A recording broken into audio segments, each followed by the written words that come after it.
அனைவருக்கும் எனது அன்பான வணக்கங்கள்.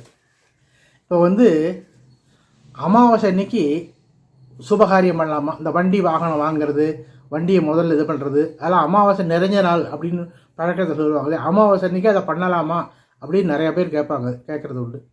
அதாவது அமாவாசை அன்னைக்கு அதெல்லாம் பண்ணுறது அவ்வளவு சிறப்பு இல்லை. ஏன்னா அமாவாசைங்கிறது ஒவ்வொரு நாளைக்கும் இந்த பஞ்சாங்கத்தை போட்டிருப்பாங்க.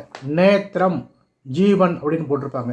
நேத்திரம்னா கண்ணுங்கிறது மொத்தம் 2, ஜீவன்னா உயிருங்கிறது 1, நேத்திரம் 2, உயிர் 1. அந்த பஞ்சாங்கத்தில் அந்த ஒவ்வொரு நாளைக்கும் அதுக்கு அந்த காலண்டர் அதுக்கு நேராக பார்த்தீங்கன்னா நேத்திரம் ஜீவன், நேத்திரம் 2ல் 1 இருக்கும், ஜீவன் 1ல் அரை இருக்கும். அதெல்லாம் பரவாயில்ல. 2ம் பூஜ்ஜியமாக இருந்தாக்க அந்த நாள் அவ்வளோ சிறப்பாக இருக்காது. அமாவாசை அன்னைக்கு நேத்திரம் பூஜ்ஜியமாக இருக்கும், ஜீவனும் பூஜ்ஜியமாக இருக்கும், 2ம் பூஜ்ஜியம்னு இருக்கும். அதனால் அமாவாசை அன்னைக்கு நேத்திரம் ஜீவன் ஒன்றுமே இல்லாததுனால அன்றைக்கி தினத்தில் புதுசாக வண்டி வாகனம் வாங்கிறது, சுபகாரியங்கள்லாம் பண்ணுறதெல்லாம் அவ்வளோ விசேஷம் இல்லை. அமாவாசை அன்னைக்கு பித்ருக்களுக்கு உள்ள காரியம், பித்ரு பிரீதி, அது மட்டும்தான் அமாவாசை அன்னைக்கு செய்யலாம்.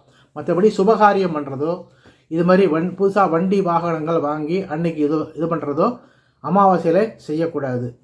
அடுத்தது பொதுவாகவே நம்ம தெரிஞ்சுக்கணும், தீதுரு நட்சத்திரங்கள் அப்படி சொல்லுவாங்க, தீமை செய்கின்ற நட்சத்திரங்கள்னு.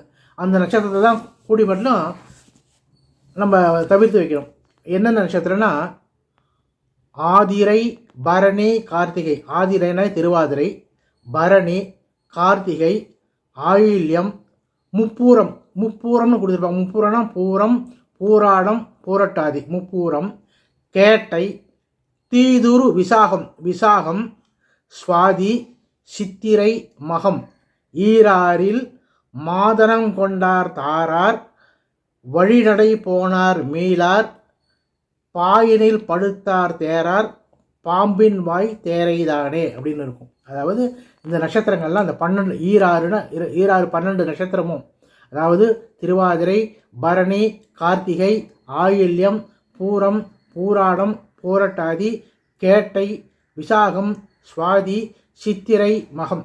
இதில் சில மகரிஷிகளோட இதுபடி சுவாதி, சித்திரை, மகம் 3ம் அனுஷ்டானத்தில் எடுத்துகிட்டு இருக்காங்க. மீதி இந்த 9 நட்சத்திரமும் தீதுரு நட்சத்திரம், தீமை செய்கின்ற நட்சத்திரங்கள் அப்படின்னு அந்த நட்சத்திரத்தில் பெரும்பாலும் நம்ம நல்ல காரியங்கள்லாம் சுபகாரியங்கள்லாம் நம்ம பண்ணுறதில்ல.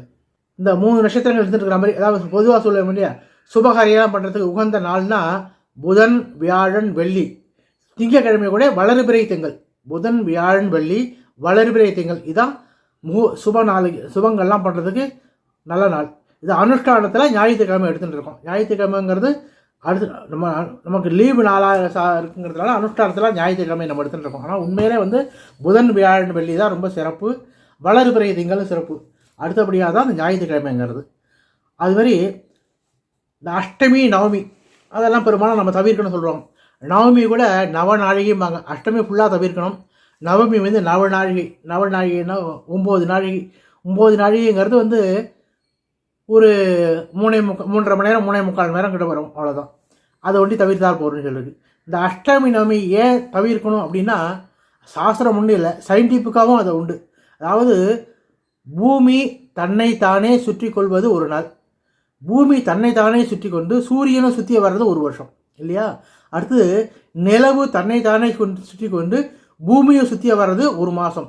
இந்த நிலவு தன்னைத்தானே பூமியை சுற்றி வரும்போது அதில் பாதி 15 நாள், திருப்பி முழுசு சுற்றி வரும்போது அப்புறம் மீதி 15 நாள்.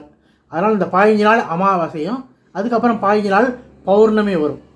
இந்த பௌர்ணமி அமாவாசைக்கு இடைப்பட்ட நாளான 8வது நாள் தான் அஷ்டமி. அந்த அஷ்டமி அன்னைக்கு நம்ம வாழ்கின்ற பூமிக்கு சூரிய சந்திரனுக்கு நடுப்புற சூரியனின் சக்தியும் சந்திரனின் சக்தியும் பூமியை தங்க பக்கம் இழுக்கும். அதனால் ஒருவித வைப்ரேஷன் வருதுன்னு சொல்கிறாங்க. இது எல்லா ஜீவராசிகளையும் எதிரொலிக்கும். அதாவது ஒரு பஸ்ஸில் போகும்போது ஒரு பேனாவால் நம்ம எழுத முடியாது இல்லையா? அது ஒரு லைட்டாக ஒரு ஆட்டம், வைப்ரேஷன். அதுமாரி இந்த நாள் ஒரு வைப்ரேஷன் ஆகிறதுனால அந்த அஷ்டமி நிமிக்கு நமக்கு எந்த செயலும் சரியாக வராது, இது மாதிரி தீர்மானிக்க முடியாது. அதனால் அஷ்டமியும் நவமி அன்னைக்கு நவம நாழிகையிலையும் விளக்கணும் அப்படின்னு சொல்லியிருக்கு. அந்த அஷ்டமி நவமியில் அஷ்டமி இன்னைக்கு எந்த முடிவும் நம்ம எடுக்கிறது அவ்வளோ சிறப்பாக இருக்காதுங்கிறதுல அஷ்டமியை தவிர்க்கணும். நவமியில் ஒரு நாழிகை வரையும் தவிர்த்தா கூட போகணும்னு சொல்லியிருக்கு. அதான் அஷ்டமி நவமியை சமைக்கிறோம். அடுத்தது பிரதமை, அமாவாசைக்கு அப்புறம் பௌர்ணமிக்கு பிரதமை. அந்த பிரதமையும் பெரும்பாலும் பார்த்தீங்கன்னா இந்த நேத்திரஞ்சீவெல்லாம் பூஜ்யம்னு இருக்கும். அமாவாசை, இந்த பிரதமை, அஷ்டமி, நவமி அதெல்லாம் அதனால தான் இந்த சுபகாரியங்களுக்கெல்லாம் நம்ம விளக்கி வைக்கிறோம்.